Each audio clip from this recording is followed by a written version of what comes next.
I could not have done Hamilton, any of it, the auditions, the show, without Rob's support and being a constant soundboard and cheerleader for me. I feel like if it wasn't for Chloé, there's a good chance I probably wouldn't be a performer anymore. But we live in a performer's household. You know, we call each other, we talk to each other about performing issues and maintaining our career and our mental health around it. Welcome to Separate Bathrooms. I'm Brahe-Daddo and this is my husband. Cameroon Daddo. Are you doing your Spanish self today? Or whatever that is. Being the actor that you are, we are talking to two actors. We are. Chloé Zuel and Rob Mallett. They're married. They've been married for a couple of years. Chloé is currently starring as Eliza Hamilton in Hamilton. Holy moly, is this woman incredible. She has starred as Catherine of Aragon in Six. She's done Anita in West Side Story, just to name a few. She's incredibly talented. And she's married to a very talented fellow. Rob Mallett, who really, for me, we met a few years ago. We did the Rocky Horror Show, and it was evident to me after about 2 weeks of rehearsals that we were brothers from another mother. Yep. He's a terrific bloke. Chloé and I worked together in Legally Blonde a number of years ago, and these two, when I heard they got together, were just like, oh, what a perfect match. Dexter would have given him a 10. There you go. They would have been sent to Stradbroke Island. They would have. And gotten it on. No. They are joining us today in the bathroom to talk about all things early relationship. They've got a young marriage. They're separated at the moment because of COVID. Rob's in Tassie. Chloé's at home in Sydney. Let's bring them into the bathroom. Hi, Chloé and Rob. We've caught them mid-conversation. How often do you guys Zoom each other? You're in separate states, right?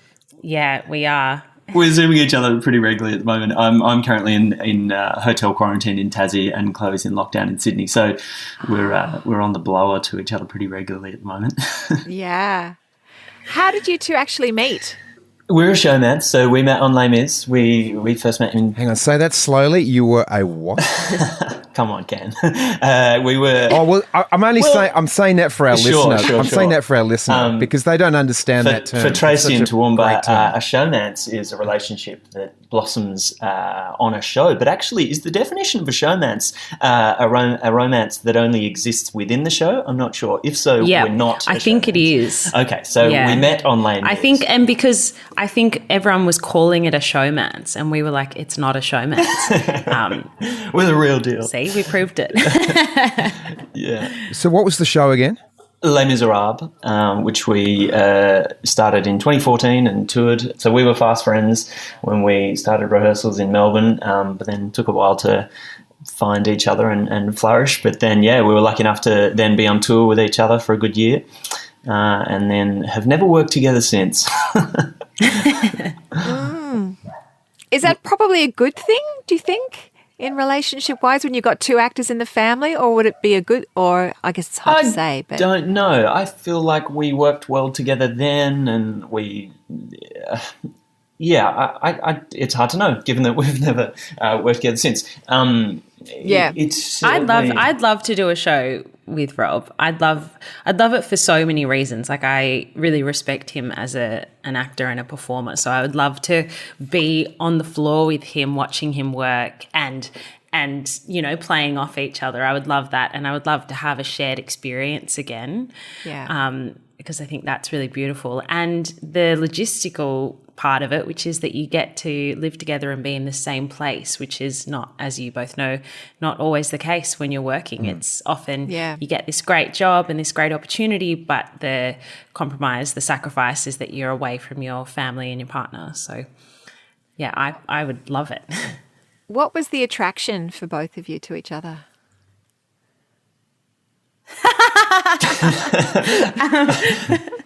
Take it away. Oh, it's me first. Okay. It's hard to explain, I think, because we instantly became friends. And when you just you connect with someone and you instantly know, like, oh, this person is my people, you know. There was like a night really early on, maybe week 2 of rehearsals or week 1, that we all went out and got dinner, and Rob and I just chatted for the whole night and really got along and shared the same views. And then we were the only people at work that brought our own lunch to rehearsals. Like everyone else would go out for lunch and we would always bring our own. So we were always in the green room together, just hanging out and chatting. And yeah, I think that's what made us friends initially. We were kind of like magnets. We just worked as a team, as friends. And then I think, I don't know. It felt like overnight we went from being friends to like, oh, hold on. Is this friendship or is this something else? What is this? I don't know, Rob? Totally, I agree. It grew completely organically, and next minute we're sharing Spotify playlists and developing all these sort of mutual interests and passions. So. How's navigating the separation? You know, you've only been married. You've been married 2 years, but obviously you were dating a bit longer than that. And how's that been for you? Yeah, I mean, thankfully we've got plenty of practice of it. But unfortunately, this period, is as just messy as the whole situation that we're in at the moment. Given that we're going to have to now spend 8, 9, 10 weeks apart or whatever it is, and we've never had to do that. And we've worked all across the world. I've spent periods of months in Japan, and Chloe's done cruise ships through Asia and tours in Germany and blah blah blah. And yet we've still managed to make it work. We've never spent more than about 4 weeks apart.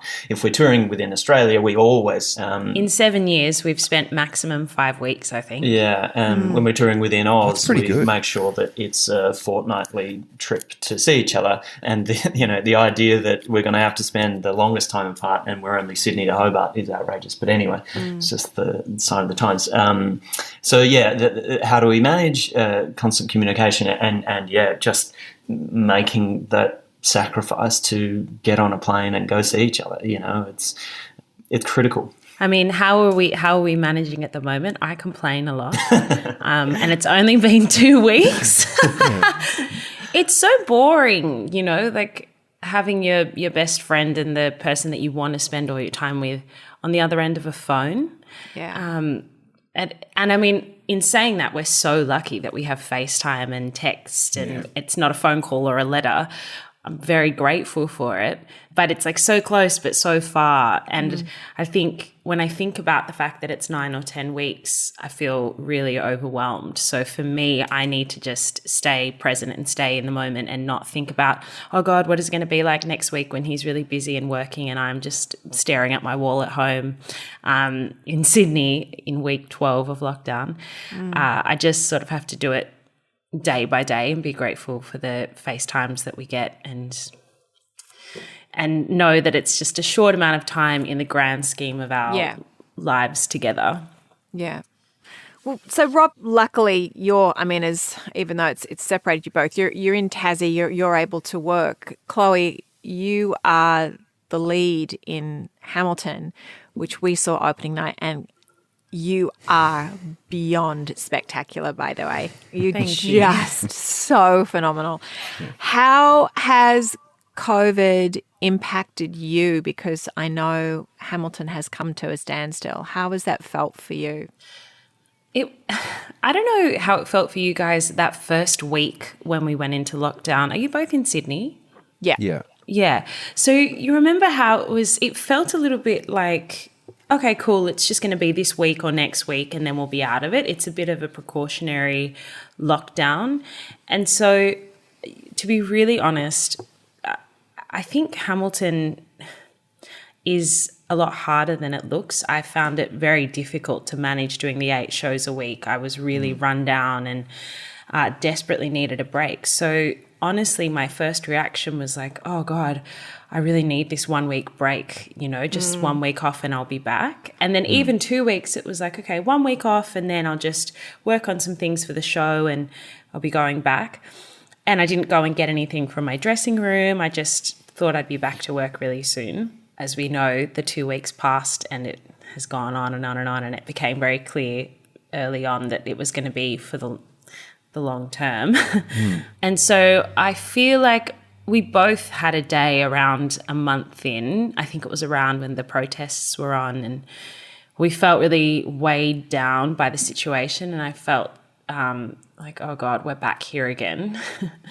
But I've actually come to terms with the fact that this is what we're doing, and I've flipped it and used this time to rest, rejuvenate, and I know that we will be back. I know that Hamilton will come back. Whereas last lockdown, that wasn't the case. I was doing Six and everything, Six the musical, I mean. And after a few months of rehearsing and opening the show in Sydney, the show closed and COVID happened and we never went back. And so last lockdown, I was doing it with nothing at the other side of it. Whereas this, I know I have something to look forward to, something to work towards, and I know we'll be back. So I think I just have a different perspective. And I'm very lucky, we're here in Sydney in our place in Clovelly. My 5 kilometre radius is Coogee Beach, Bronte, Bondi, Clovelly, Centennial Park. I can walk to all of those places. I feel grateful for that. Yeah.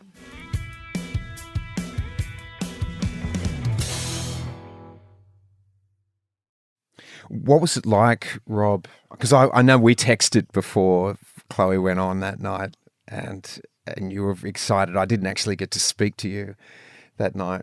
How was that moment when your wife appeared on stage? It's kind of surreal, isn't it? Like, Chloé and I often say this, like, we have been super fans of Hamilton since, we first heard it in 2015 or whenever it was. And we still are, and that's kind of rare that and we've listened to that soundtrack so many times. And we know the show intimately now. And yet we still are such fans of the work, and it's huge, it's iconic, and it's surreal to be so close to it, and to see Chloé's work, like it. It's just such a credit to her to get the role and to be so. Yeah, the work just speaks for itself for anyone who is able to see her in it. You said, babe, that you felt sick before you came to the show because it was the first time you were seeing Hamilton. Was that? Sure. Yeah. Like you were sitting in the food court feeling sick about just being nervous for me and nervous for the first time you're seeing this show that you love. Oh, of course. Thank you, Chloé. Thanks for bringing the real stuff in. Expectations. I know. I mean, I always feel sick when it's opening night for you. It's that nervousness. I'm really, really excited, but I mean, I'm not in the industry at all, but so you guys know it much better than I do. But I always feel really like, my stomach is in knots for you. So I always give you good reason to feel that way because I'm so bloody insecure up to that point. Aren't we all, though? Do you guys feel like that? Oh my God. I could not have done Hamilton, any of it, the auditions, the show, without Rob's support and being a constant soundboard and cheerleader for me the whole time, everything. I will come home and talk about a scene and chat through different ideas about it, and we talk it through. And I mean, when I auditioned for Hamilton, it was the second part of it was all via tapes. And that was, I mean, I don't know how you two go with self-tapes, but the two of us do not go well. And we had this really big high-pressure thing that we were doing in lockdown in Tasmania last year. And I was stressed and Rob was trying to help me with it. And, yeah, I couldn't do it without Rob. And so that's why he probably felt nervous, because he knew intimately how I was feeling about that moment. Yeah.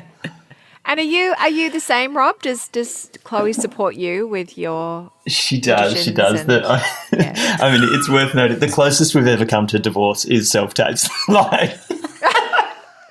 Oh my God, they're a disaster. We hate them. Just nodding my head we stopped doing them together, but then in lockdowns you have no choice. Yeah. Yeah, no, it's a recipe for disaster. Oh.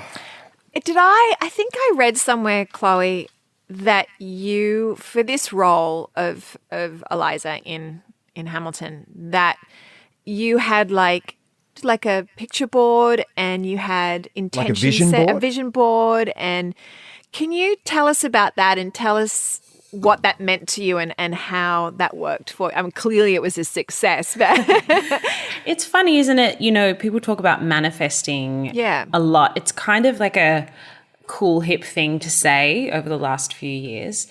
And honestly, there was a point maybe 4 years ago, I'm trying to think, it was just after Les Mis, where I desperately wanted to be Princess Jasmine in Aladdin. And I thought that I was manifesting that.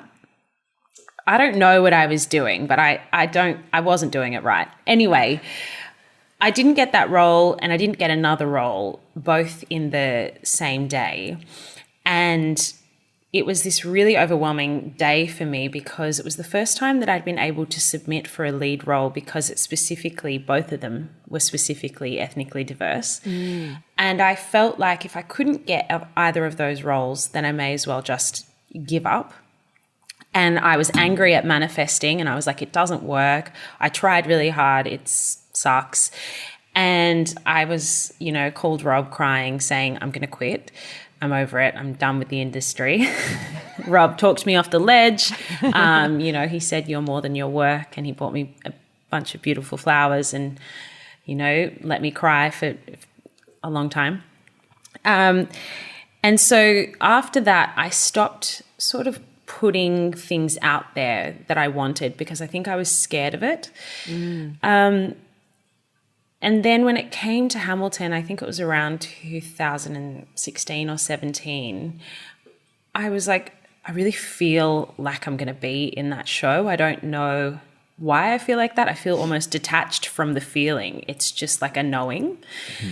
And I felt brave enough, with some encouragement from a friend, to put it on a vision board. It was the first time I'd made a vision board and she was really into it. And I was like, okay, yeah, I'll do it with you. We'll do it on New Year's Eve.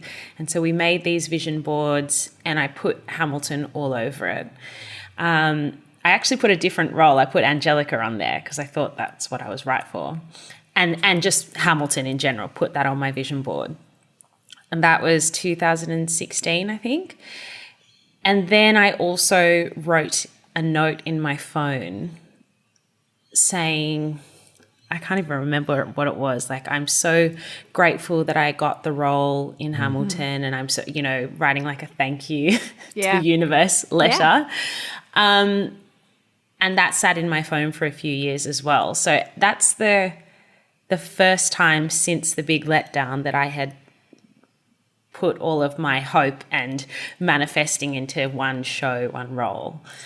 And it is kind of a testament to manifesting something that just you can manifest it, but it's going to come to you in whatever way it's meant to come to you. Like I really thought that I was Angelica, but it turns out I wasn't. I'm very much an Eliza, and it just came to me in a different way.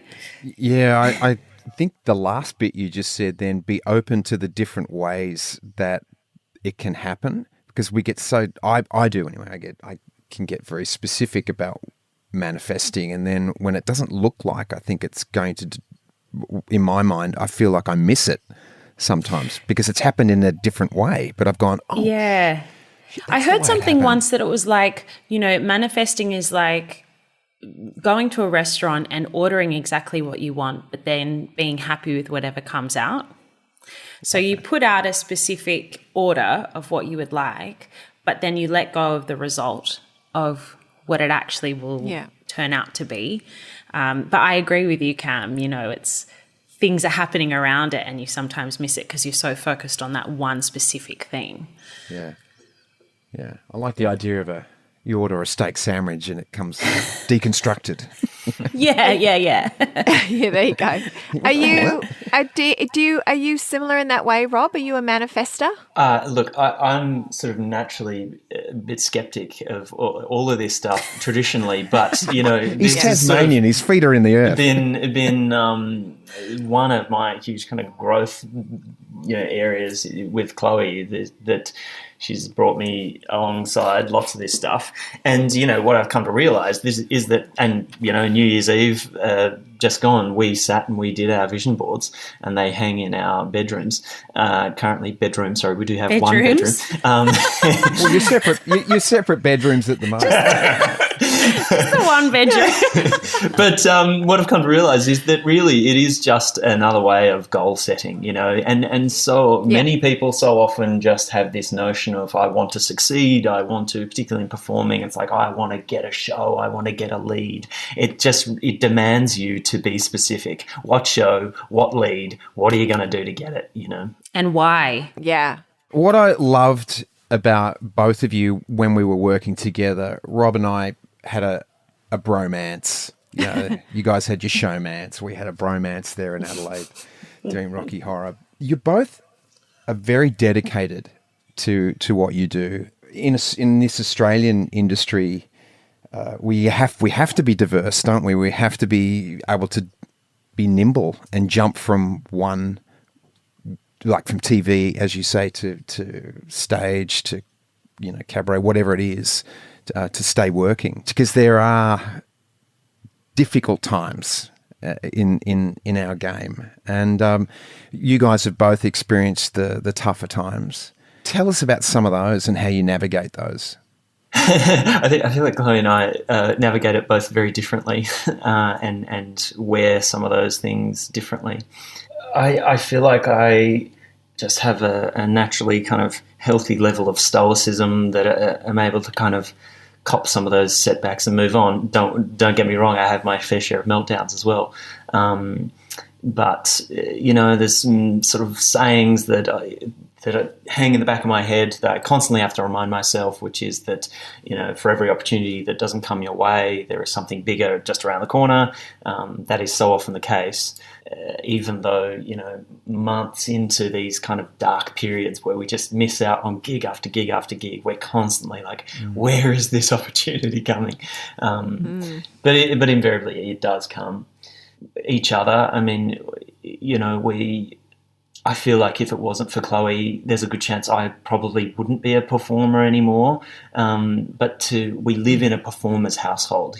We call each other, we talk to each other about performing issues and maintaining our career and our mental health around it. So it would be such a shame if you weren't a performer anymore, because you're so good and you've got so much more to share. So I think I probably bully you into persisting sometimes, but I'm not apologizing for it, because I think while you are someone that is so versatile and you are that person that is good at everything, you went from picking apples last year to being a mechanic, and what else? Like every job that you do, you're very good at. I just think you've got time to do that later. Thanks, babe. That's very kind. So much more to give. I think I suffer a bit from that comparison thing. I look at guys I went to school with and stuff who are, owning businesses and super successful, and it's hard. I remember Simon Gleeson said a thing to us once early on in Les Mis, sometimes it's hard to feel like we are adults as actors, you're sort of traipsing in and playing dress-ups, and it's very unglamorous backstage, and it's meaningful work and all that stuff, but it feels like you're always sitting at the kiddie table at Christmas dinner. You never kind of get to sit with the adults. So it's those things that, it's there's a cost, a personal cost sometimes for when you go through these long periods of rejection and underemployment. I mean, you've touched on some great things there. I agree with you about the acting feeling a bit childlike, because we're told what to say, we're told what to wear, we're told when we can go and have a break, all those things. You're needed now, come stand here, say those lines, wear these clothes and go home. And sometimes we get paid a lot of money. A lot of times that money has to stretch over months and months, and people don't understand that. Is it too personal a question to ask if children are in the future for you too? No, it's not. Yes, I hope so, but I think something we've talked about a lot, actually, about what it means for a woman in the industry to have a baby. It's not as simple as just taking some time off work, you know. For a woman in music theatre, I can only speak to that because that's just what I know. I would assume I wouldn't, in my costumes, knowing the show and knowing my costumes, I wouldn't be able to work past 4 months pregnant. And then I'm not sure, what do you do from 4 months until when the baby's born, when you're not able to earn an income? And then once you've had the baby, there's no job to go back to. I mean, maybe there's a job to go back to if you happen to be in a long-running show and they're willing to bring you back. Yeah. Or if you audition while you're pregnant and happen to get a job in something that you can go into, but that's not always the case. So I feel like I need to be willing to not work for a year or two, or be okay with not working for a year or two, and be prepared for what that means for us financially. Yeah. And then we need to be ready to take jobs when they come, not be picky and choosy about the jobs that come. So we need to be at a point in our careers where we're okay to do that for both of us. So I think it's a lot more, there's a lot more thought that has to be put into planning a baby for us as actors, I think, than maybe the regular person. And for things like, you know, if Rob has a job and I get offered a job and we have a baby and we're touring, how does that work? And, you know, can my mum come with us? Or is Rob willing to not work so that I can work, and vice versa? It's a longer conversation, and I think it will take some time planning. And I know that you can never be ready and all those things, but it's something that's been in our periphery for a while. It's just working out how to do it.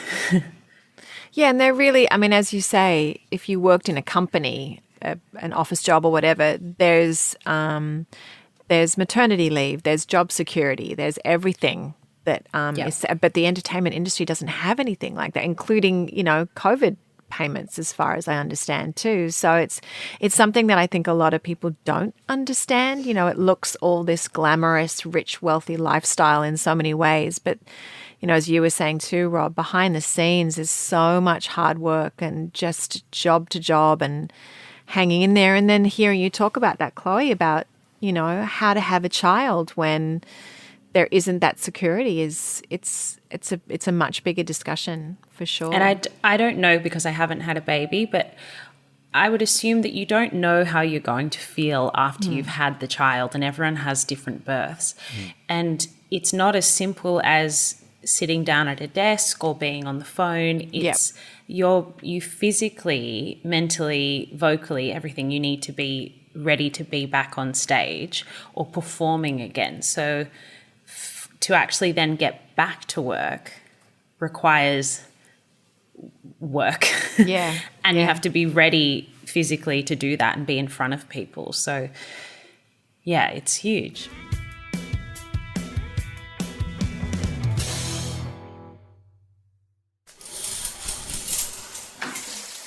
This is where you get to jump in the shower together. It's our 2-minute shower. You've been here together. We keep our answers a little short because we're into water conservation. And so if you both give us your answers on this one. What's your best quality? Communication. Probably patience. Okay. And so now, what is your partner's best quality? Okay, well, he stole mine.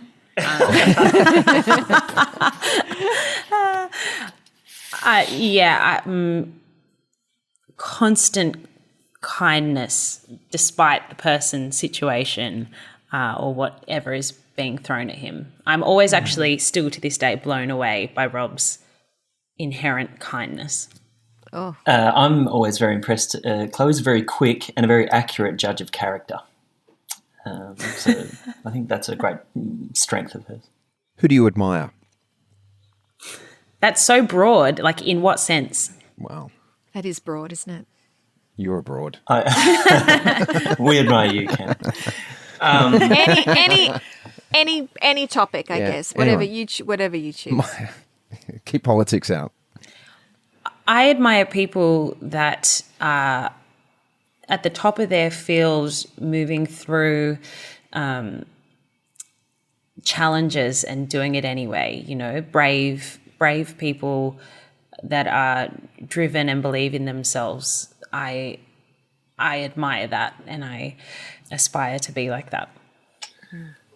Yeah, I agree. I feel like we share this sort of admiration of people who, yes, are in positions of power and can still show a lot of kindness and keep their feet on the ground.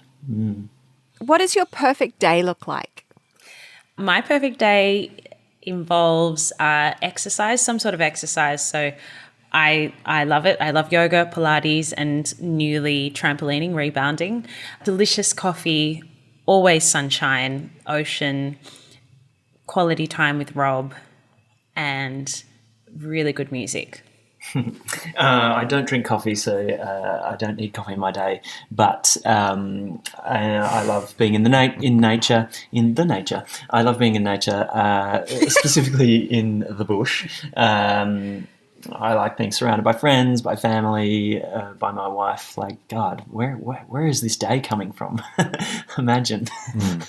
It'll be here. Yeah. In fact, probably our wedding day was probably nearly our perfect day. In fact, given that it was in Tasmania on an apple orchard, we were surrounded by the most extraordinary combination of our friends and family, which, you know, had gathered in this remote spot. Like, it was very nearly perfect.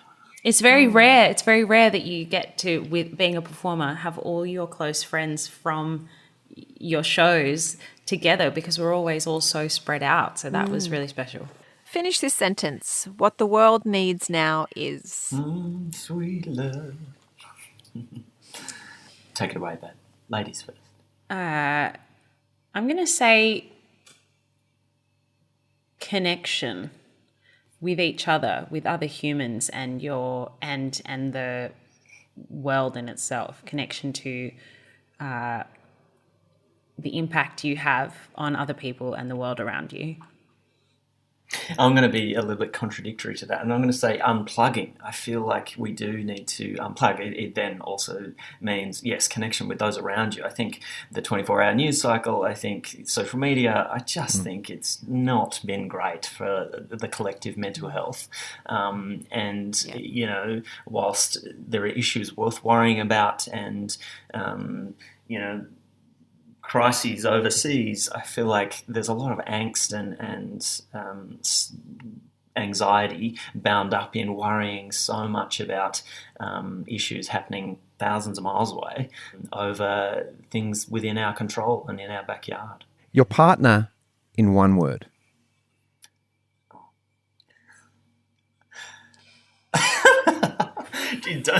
Don't all speak at once. What's yours? What's yours for each other?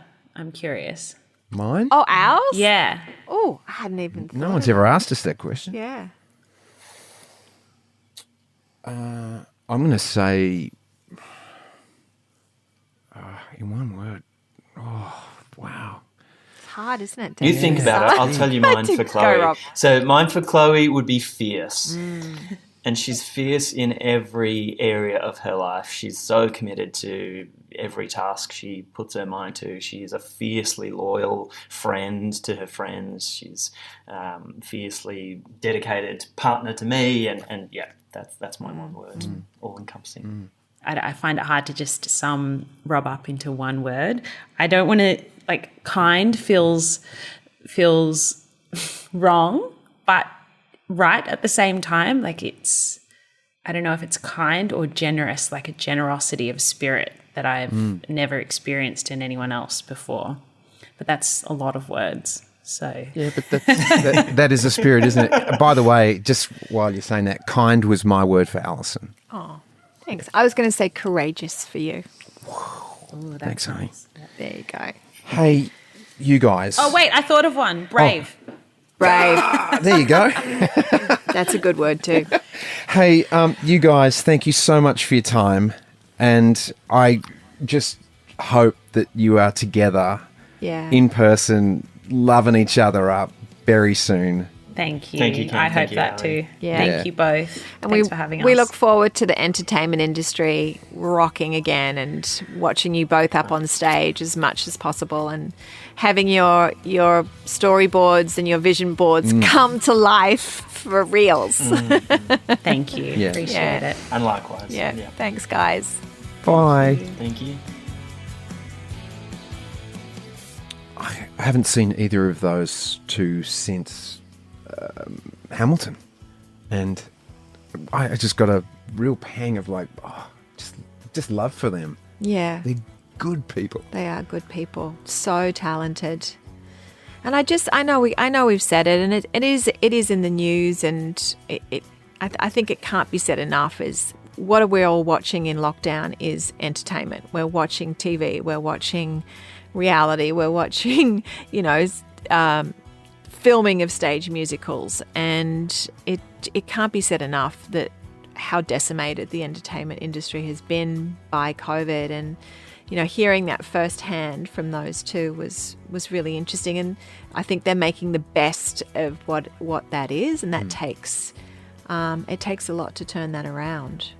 So Yeah, beautifully said, actually, because we're all hanging as audience members to be entertained again. And I feel like, as you said the other day, I think like no wonder they're in America making more content, because we've basically drained the well of stuff that was made pre-COVID. And so it's how much we need and rely on our entertainers. Yeah. And how much, you realise how much we love them. Yeah, it's sitting in an audience, we'll have it again. It's coming. Yeah, it's I coming. That feeling is spectacular. So I was just so grateful that the two of them would come on and open up like that and talk to us. Beautiful. Yeah, so lovely. Alrighty, well, we'll be back next week with another episode of Separate Bathrooms. Honey, I will be my courageous self, and you continue to be. That was really lovely being asked that question. Yeah, that was big. I had never thought of it, so that took me a bit aback. But yeah, it was very nice to be asked. Well, I love your kindness. Till next week, keep in touch on Instagram. I'm at Brahe-Daddo. Daddo. And we have our Separate Bathrooms Facebook page as well. There's other great podcasts happening on Nova Podcasts. Check it out. Grab the player. Download them all. We will catch up with you later.